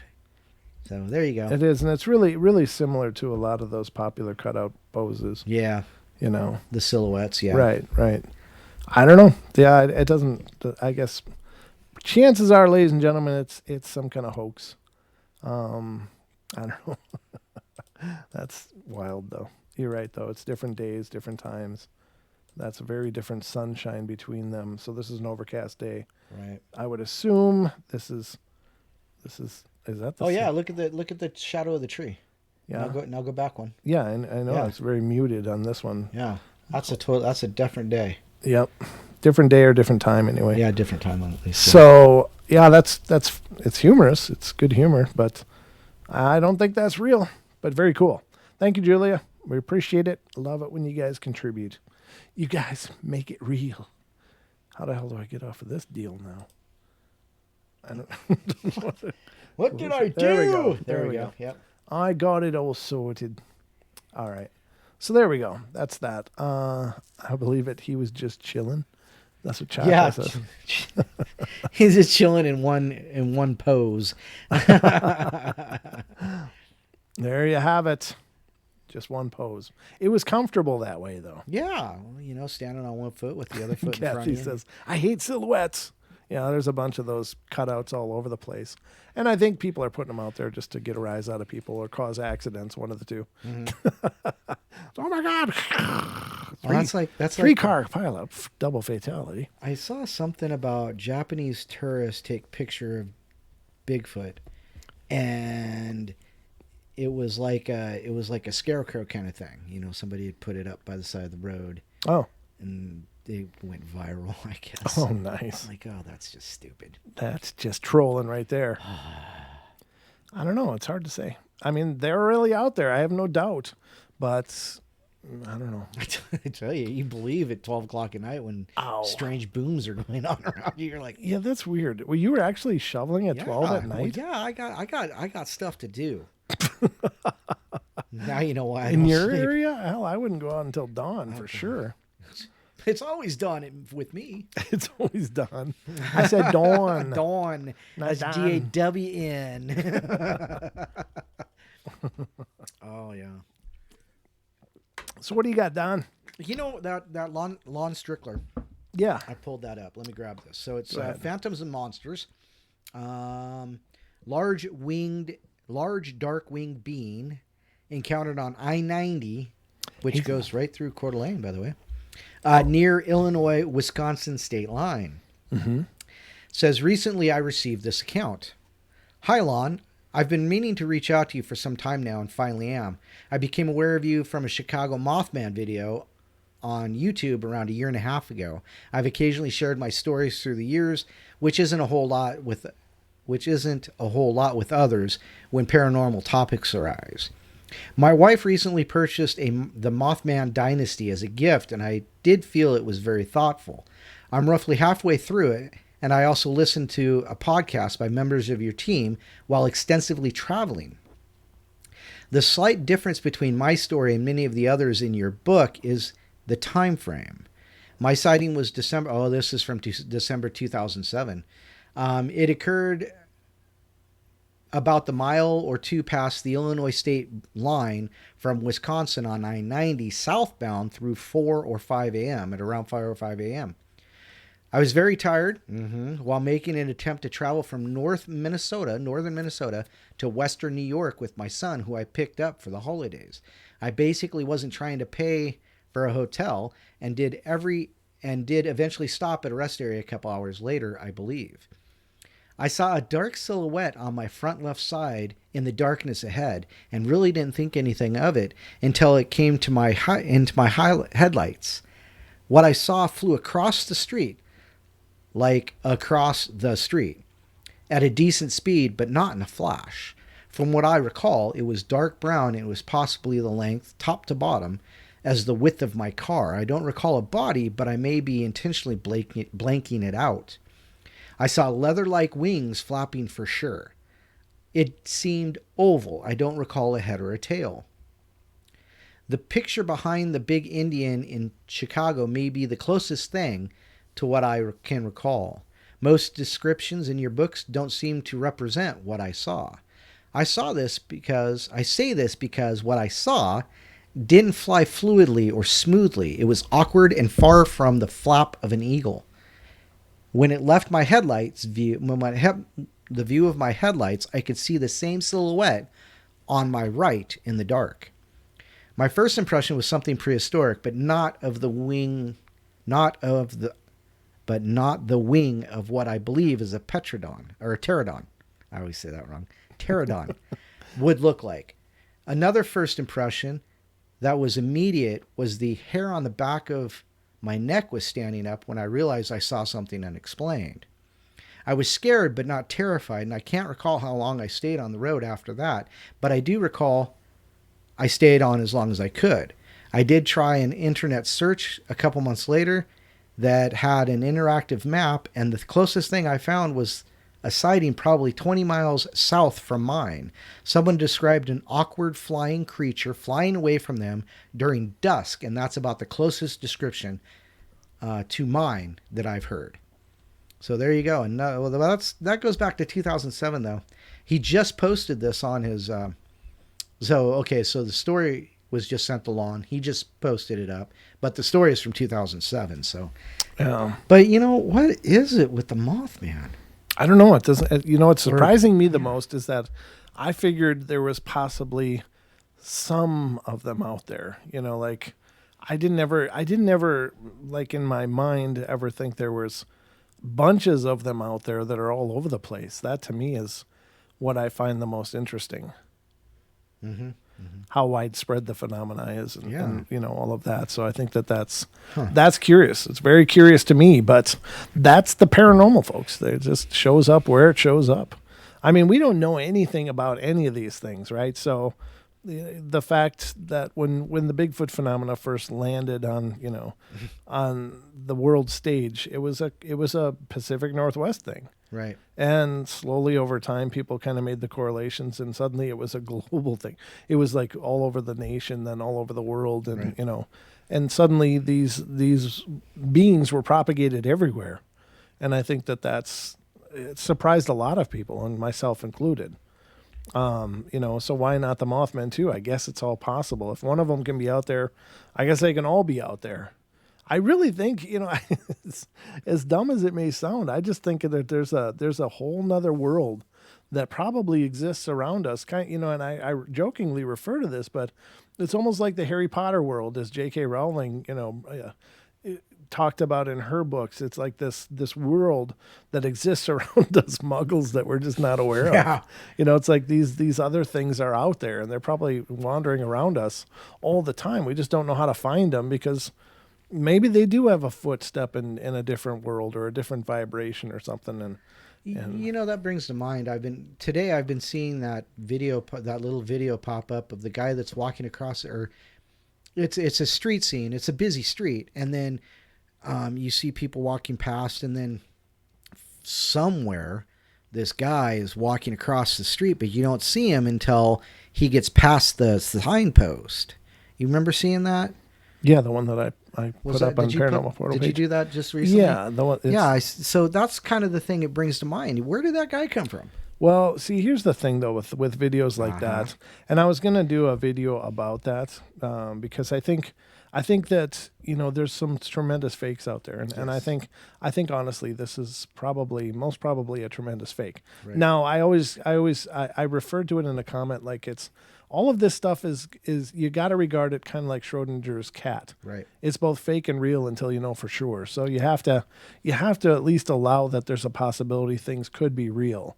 The thing that frustrates me is the people that that's fake, that's fake, that's fake, and they may be right, but they don't know. Yeah, they don't have any idea why they're right, other than it doesn't fit in their paradigm. Right. But with things like that, with there's a technique that's done in digital editing, and it's called masking. And essentially, you can take a whole scene and you can designate one portion of that scene and mask it. Mm-hmm. And in that mask, you can insert an image, just an image that will sit there and will cover whatever is on the original scene with this mask. It's kind of like masking tape. You put it to protect an area or to cover an area. Well, you can put in that mask anything you want, and it's going to sit seamless because it's still the same image. It's just without the guy in it. So you can mask an empty street picture on top of that, and then remove the mask, and suddenly the guy's there. Oh, gotcha. So it's a technique called masking. So it'd be really pretty easy to fake. I could do that in Vegas. Yeah, for sure. I mean, the way you just described it, it's like, duh. Yeah, so that can be done. It's done all the time in video production, masking and changing things. It's done in CGI work. It's done in many things. So it's a pretty easy technique to make things like that look absolutely convincing, and that is a pretty convincing video.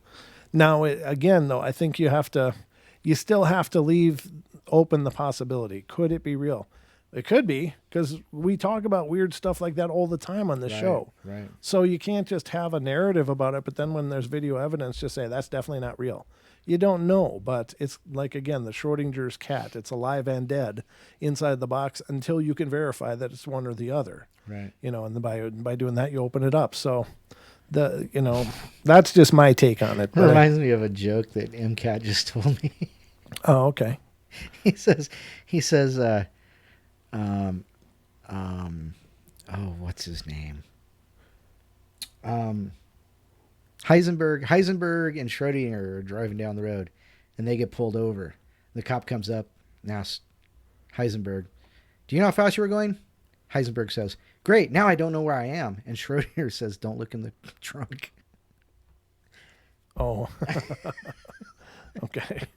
All right. Okay, it's maybe it's a little. Anyhow.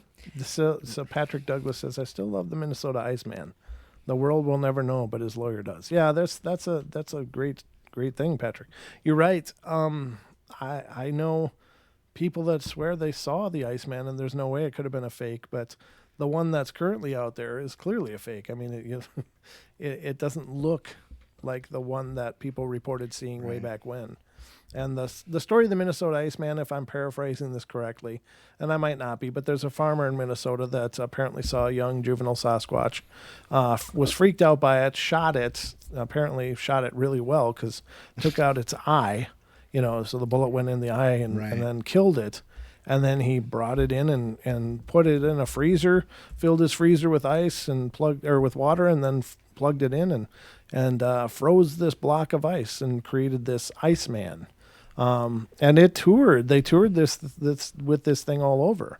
Now, I've heard a couple stories where at one point, apparently it was said that his freezer failed and the thing melted and it kind of got all rancid. And then another story is that it was taken from him and they came up with this replica to take its place or, whatever. So there's a lot of conjecture about this Minnesota Iceman, but the people that saw it, like back in the day, they said that there was no way that was fake, that it was so real. You could see where the hairs were coming out of the face and out of the hands and stuff, and it was meticulously, if it was a fake, it was like museum quality kind of fake. It was just incredible. I wonder if Peter Kane has that now. I don't know. Apparently, I apparently know somebody who says they know the person who has it now. Oh. And I don't know. This is just something he said. I don't know if it's absolutely true or not. I have no idea to validate that because apparently the guy won't show it to anybody. So, but take it as it will. I don't know. Take it as you will. Peter Kane. Who's Peter Kane? Peter Kane's that dog trainer.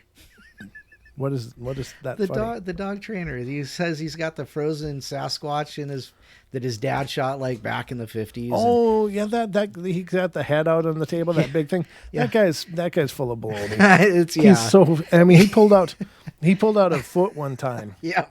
No, the foot. I knew it was fake instantly. Obviously, it's one of those things. But I'm telling you, he pulled out the foot, and it's got this. It looks like a frozen foot. I mean, it's really well done. Except for the fact that he's got the skeleton bone coming out of the foot. And it's only one bone from the ankle up. Yeah. I did some research, and on primates, humans, everything that looks like us, there's a tibia. Oh, no. He did a video. Oh, no. What?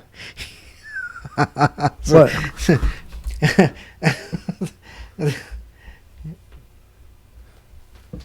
Oh, Jesus.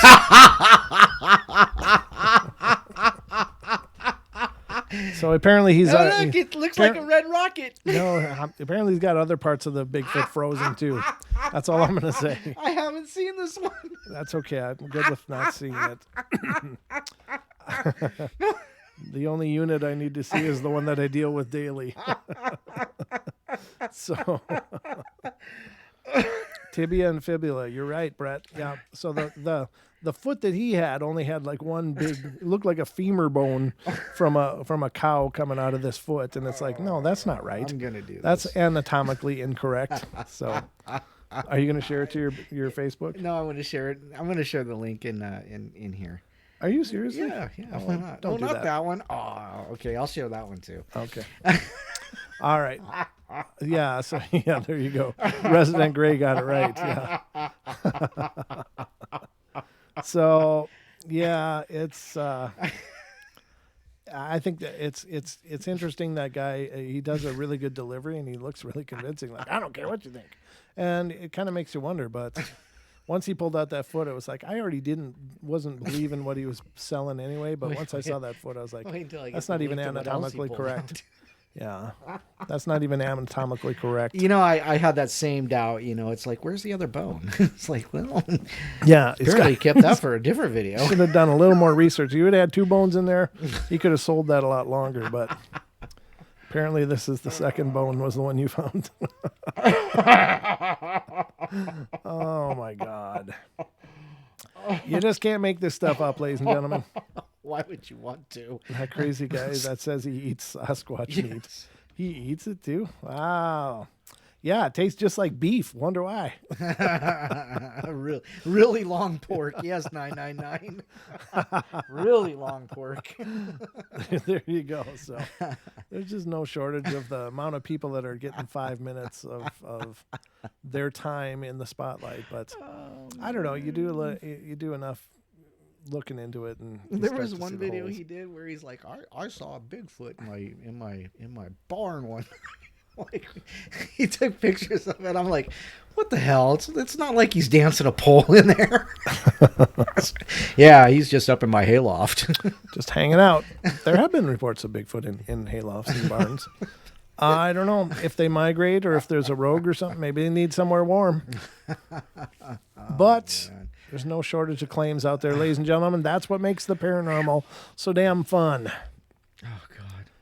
You having fun? You having fun, Don? That guy kills me. Yeah, he's an interesting sort for sure. But lots of strangeness, ladies and gentlemen. Lots of strange. I suppose I can shut that one now, can't I? I had that one open for a while. The mirror. So what are we doing? 15 campers, hikers, and rangers share their eeriest experiences. That sounds good, doesn't it? Yes. Let's see what this is all about. This is coming from the Occult Museum, ladies and gentlemen. A bunch of hikers, campers, and rangers share their eeriest experience. I was He was back talking? I was backpacking in the Beartooth TOOH wilderness in the early 2000s with a good friend of mine. 3 days into the hike, we had only seen one other couple. On the third night, about 4 a.m., we were woken in our tent with what sounded like screams in the forest. Did I already read this stuff? Big guttural screams. Obviously, we were freaked out sitting in the tent, not knowing what was out there, and we started hearing what sounded like hail for about 15 minutes, followed by heavy footsteps near our camp. My friend and I started yelling, making a ton of noise, and the commotion outside the tent slowly came to a halt. In the morning, after not sleeping at all, we unzipped the tents to the creepiest scene. All around the tent were literally thousands of little pebbles that were not there in the evening before. Surrounding the tent in a perfect circle were 20 or so 150 or 300-pound boulders. Oh, my God. They were lobbing boulders at these guys. I thought this said pebbles. Yeah, they found pebbles, thousands of those, but they found 20 or so 150 to 300-pound boulders. Wow, I missed that one. Okay. My friend and I noped out of there, making a 3-day hike into one, practically running the entire way to our car. Yeah, that'll make you... It was written by someone using the name I Hate New York. That might be where they were staying. I don't know if that's where the Beartooth... Beartooth. I'm sure it's Beartooth. Beartooth? Okay. Yeah. Wilderness? I don't know where that is, but well, it doesn't say. If Jake was here... Jake? Where's Jake? All right, this one's called The Helpful Stranger. When I was about 18, me and some friends took a road trip about 7 hours or so down the Appalachian National Forest near Tallahassee, Florida. And we were going to do a little car camping, drink a few ice-cold natty lights, 18-year-old stuff. And as such, we didn't want to be bothered by any park rangers, so we drove way deep into the woods. Got there, set up camp, had said natty lights, and me and a guy decided to go do a little exploring. So we walked around 100 yards from our site back to the main road, saw another path directly across from us, and started walking. Immediately, we started seeing signs that someone had lived there for a while. Big bags of trash, stuff like that. Should have been a huge red flag to turn around, but 18 years old, nothing could hurt us. So we get to this campsite of an older white guy living out of his van, clothesline strung up, coolers placed around it, and big gorgeous dog. I think maybe a golden retriever. We tried to back out, but he sees us and starts talking. Well, he's friendly enough. He asks us where we're from, tells us about some cool spots to check out in the park, and we end up chatting for about 10 minutes and going on our way. And I kept thinking to myself, how odd it was that he gave us directions in steps, not yards or miles. Guy always seemed to be off balance. Not stumbling drunk, but he was walking off on a balance beam, swaying side to side. Oh, and plus he was super excited to talk about national parks and forests where we were from. Okay, camping part over. We went back to our tents. Fast forward 2 months. Same buddy calls me late at night and tells me to turn on the TV news. I oblige, and I see an old dude with a van. You see where this is headed, but I didn't. So I get pissed at my friend for waking me up. No, watch. And then I see the golden retriever, and it all clicks. What the hell? This man's name was Gary Michael Hilton, convicted of at least 4 murders. Oh, crap. He kidnapped and murdered a girl on Blood Mountain, Georgia, an older couple in Pisgah, North Carolina, and a girl in the Apalachicola at that campsite not long after we left. Oh, my God. Yes, the very same places he had been talking to us about. Obviously, we called the cops, and they put us in touch with the FBI. F is for Florida, the Florida Bureau of Investigation. And we get flown down to take investigators to the campsite, point out every spot we saw anything, tell them exactly what he told us, and show the places he described to us. I didn't find until after the trial, but apparently they found what appeared to be a partially destroyed human finger bone in an area near that site. Ooh, that's creepy. Wow. That's not necessarily paranormal, but that's definitely weird. That's a narrow escape. Yeah, that is. Yep. So this one's called the Charred Altar. Rutrow. A few summers ago, I was canoeing in the Boundary Waters. That's Minnesota, northern Minnesota, I think, with some friends. And a few days into our trip, at least 2 days of paddling from the nearest entry port, we found the creepiest campsite on an island. There was a brand new abandoned camping equipment everywhere, like a sleeping bag, a camping pad, and throughout the campsite sticks with the ends charred that had been stuck in the ground, and the remains of the fire was a heavily charred toothbrush along with the remains of a wallet, glasses, papers, and some clothes. Wow. The creepiest part was near the edge, where a single petrified moose altar had been wedged between... Altar? What? A moose altar? Moose altar. After. Oh. It says altar. Antler. It must have been antler. Had been wedged between some boulders and surrounded by charred sticks in a circle. Well, we got the hell out of there as fast as we could, and before night, one of the creepiest things I've ever seen. It looked straight out of a horror movie. This one's called The Last Campsite. When I was young, my dad lived in an old log cabin about 15 miles west of Sheridan, Wyoming, in the foothills of the Bighorn Mountains. Every summer when I was visiting, we would go up into the mountains backpacking and fishing for 2 days every weekend. We would park the truck, hike to a remote area fishing for trout along the way, and make camp whenever we ended up. And we encountered a number of strange, creepy things and got into some scary situations with wildlife, but the one that sticks with me the most was an ancient abandoned camp we found.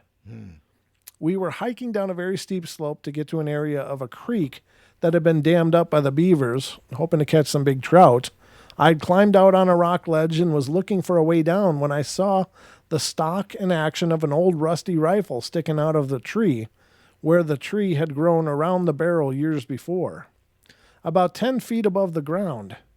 Well, Dad and I climbed down to check it out, and we found a small cave at the base of the rock formation that was only 12 feet deep, which would make a nice natural shelter, but a really terrible place to set up a long-term camp.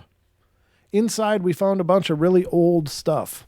3 heavy-gauge, unopened cans of food, an old cast-iron pot that had holes rusted all the way through it, a crusty old saddle and bridle set, and a very deteriorated heavy wool blanket rolled up and tied with a leather belt. When we unwrapped the blanket, we found several personal items, including a rusty old cap and ball black powder revolver, a leather satchel and lead pistol shot, a powder horn with no black powder in it, tarnished old cartridges, presumably from the rifle in the tree, a straight razor, and most unsettling was a shirt with holes in it and over half of it stained with dried blood.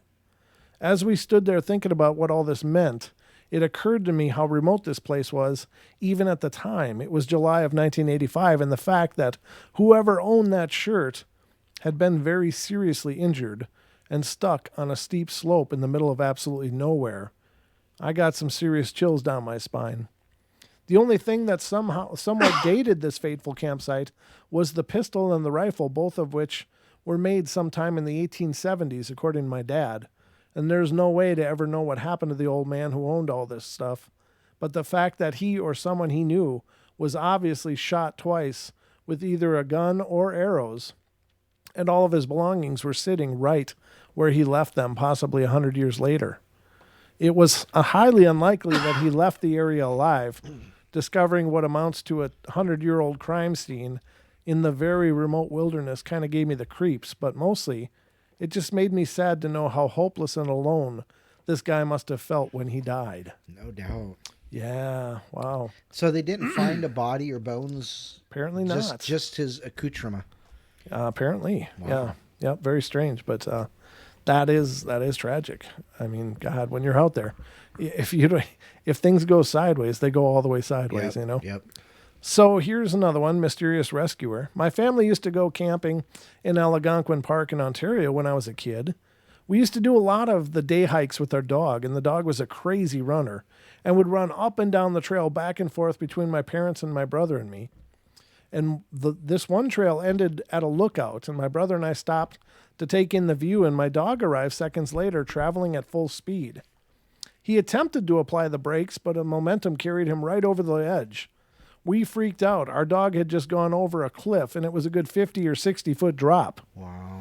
I ventured over the edge to look, and my dog had somehow landed on the one ledge that sat about 10 feet down. Oh, shoot, now what? Any movement and my dog would fall the rest of the way down, and it was a sheer face and no way to get down. Out of the blue, from the trail behind, appears a hiker with full climbing gear. Algonquin is not a known area for a lot of climbing, and I've never seen anyone before or since with gear on that trail. Well, the guy belayed down, rescued my dog, packed up, and left. He didn't even stick around long enough to get his name. To all intents and purposes, he just returned to the trail and vanished. Wow. Wow. How's that for cool, huh? Wow, that is cool. Just out of nowhere, though. Was that like a... I don't know, just the came along. Spirit of a hiker that passed on? He was just there at the right time. Exactly. That's some serious serendipity right there. All right, this one's called The Lights in the Sky. My family and I were out camping on a lake in central Texas on a week with very few people around. Our spot was on the edge of the camp next to the woods and very close to the edge of the lake. We were playing Pictionary by the campfire on the first night we were there when I see a light go by over the lake. Well, I didn't think much of it and was still focusing on the game when another one went by at the same speed following the same line.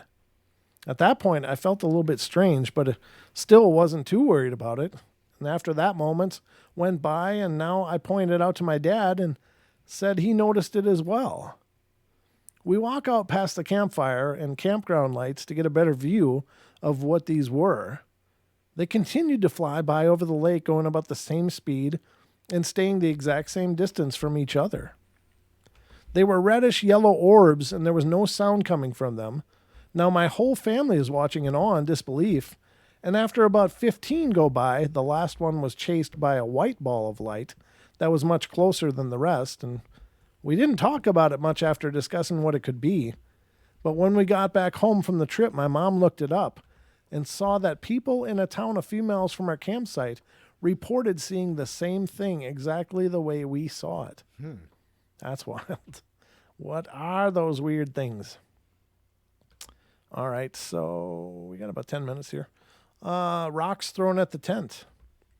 I once went camping up in Allegheny National Forest, and me and some buddies were all sitting around the fire BSing, and as it got a little bit later, we kept hearing things landing on the ground all around us. There are rocks being thrown at our tents and towards the fire. Nothing too absurd.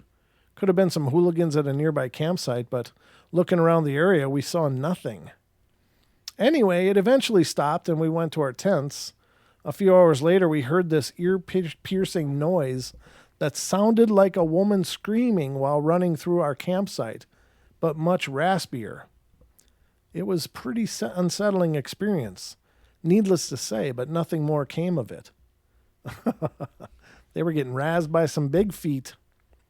That's what I think. Number 8. This is called Diablo. Diablo. The devil. I'd been out stargazing and was sleeping out in a park near town. No tent, just a sleeping bag and a pad. This is a fairly popular area for joggers, walkers, etc. I'd found a nice spot in the field a few hundred meters from the top, obscured by tall grass and brush, but with a nice view of the valley below and mountains in the distance. It was very nice. I saw some shooting stars, heard coyotes singing in the distance, and slept very well since it was a warm summer night. In the morning at the crack of dawn, I was woken up by one of the strangest performances I've ever experienced. Above me on the hill, I could hear some kind of chanting. Due to my concealed location, I couldn't actually see what was going on, and I wasn't keen on moving to a better vantage point, lest I be seen by the group. A man's loud and deep voice was half chanting, half shouting in a language I couldn't identify. It sounded like a Latin-derived language, but it was definitely not Spanish, though he kept repeating a word which sounded similar to Diablo, which is Spanish for the devil. And there were other voices too, but he was clearly leading whatever was happening up there. Eventually, he finishes his chant, and there were some cheers and whoops, and then the entire group silently departed. After waiting a while to make sure it was clear, I went up to where the sound had come from.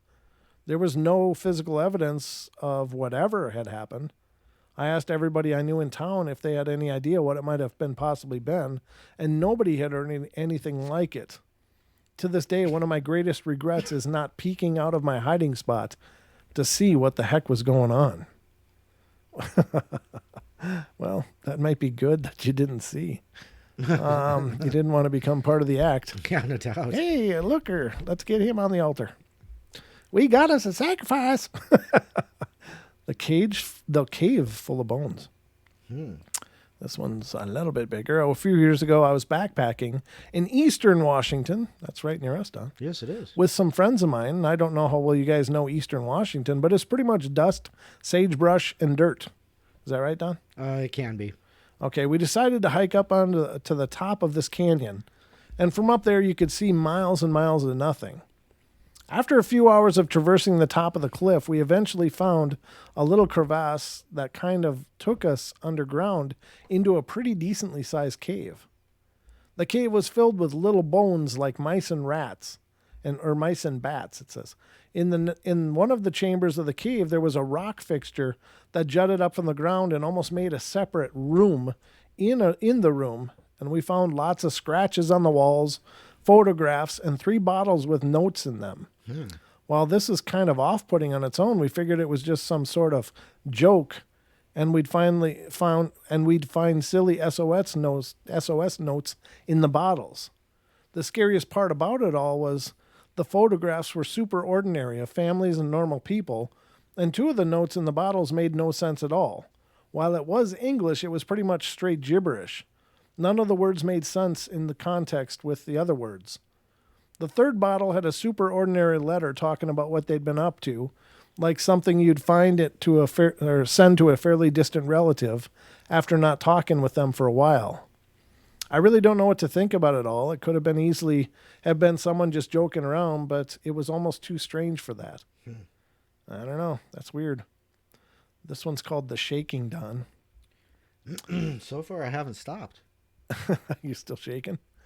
He had taken his young son, it says, just starts out, he had taken his young son for a father and son type of hike out in Skagway. If any of you are familiar with Skag Patch, there's quite a network of trails above the town at Lower Dewey Lakes. I have no idea where this is coming from. So it's evening, dinner done, tent up, bedtime. Sometimes later around midnight, he's woken up by the tent shaking violently. and then silence. Then again, keep in mind it's late August and pitch black. I mean, as pitch black as you can get under the heavy coastal rainforest with no moon. This shaking kept up for over an hour. He had no idea what it was. He went out with his headlamp and yelled and heard nothing. Would go back in the tent and then it would start up again, and he could hear footsteps whenever it happened. He was pretty shaken up by the next morning, as you can imagine.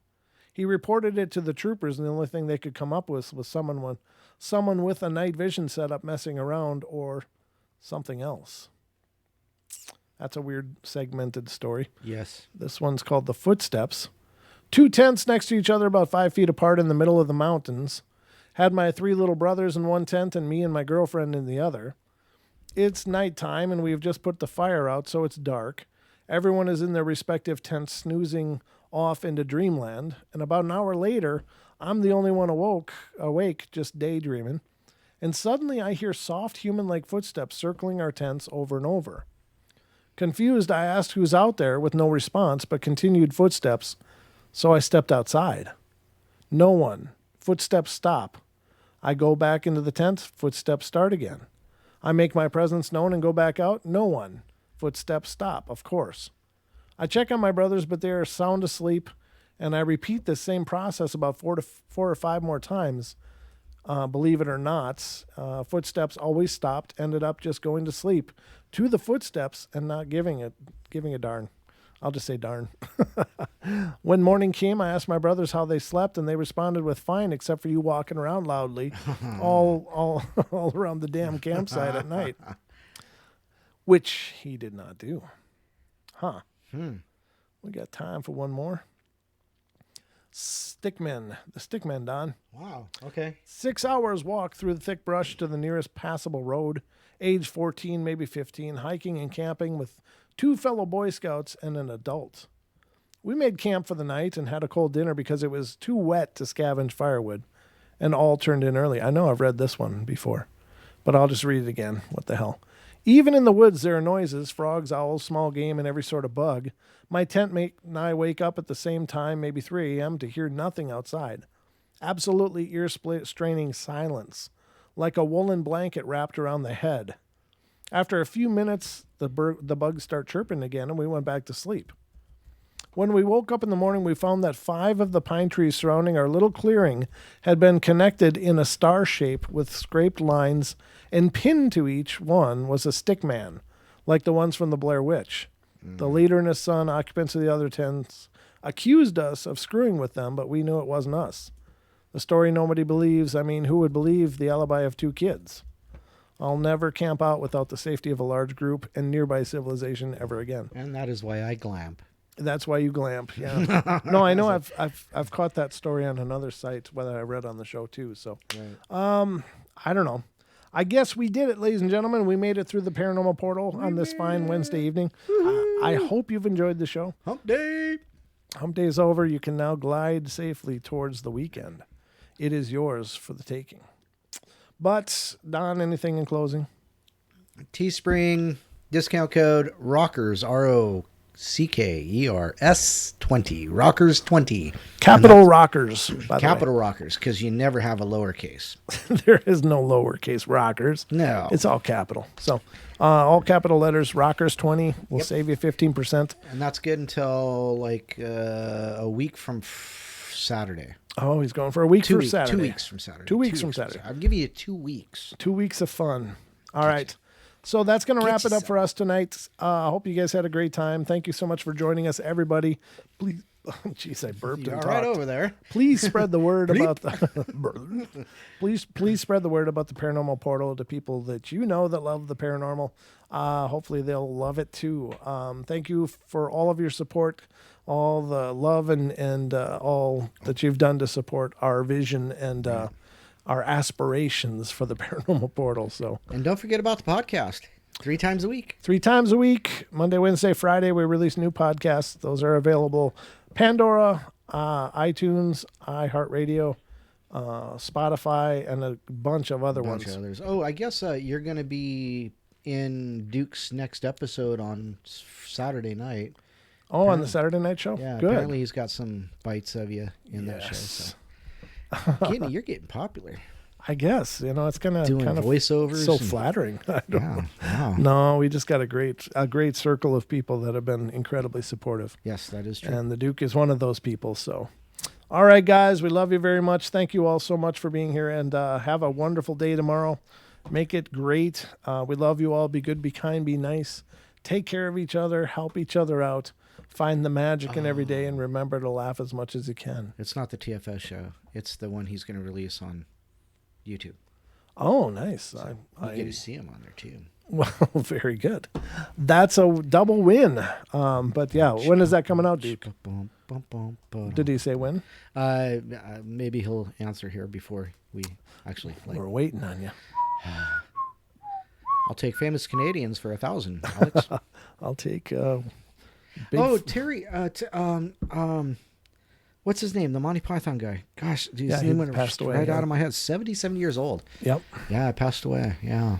Yep, he did. He says this weekend. This weekend, very so it good. Must be Saturday, yeah. Outstanding. Well, that's going to wrap it up for us, guys. Have a wonderful night. Thank you again, and tune in tomorrow. I'll be back with the night terrors, and then Friday nights, I'll mix up something fun for you. I promise. So, Don will be back on Saturday, right, Don? Yeah, I won't ruin any shows for you until Saturday. You won't ruin any. Well, this never happens when I'm here by myself. I didn't say I hated that. I said it was, it adds flavor to the shows. You add a distinct flavor to every show, Don. There's no question about it. All right, cool. All right, good night, guys. We love you, and we'll see you soon. Good night.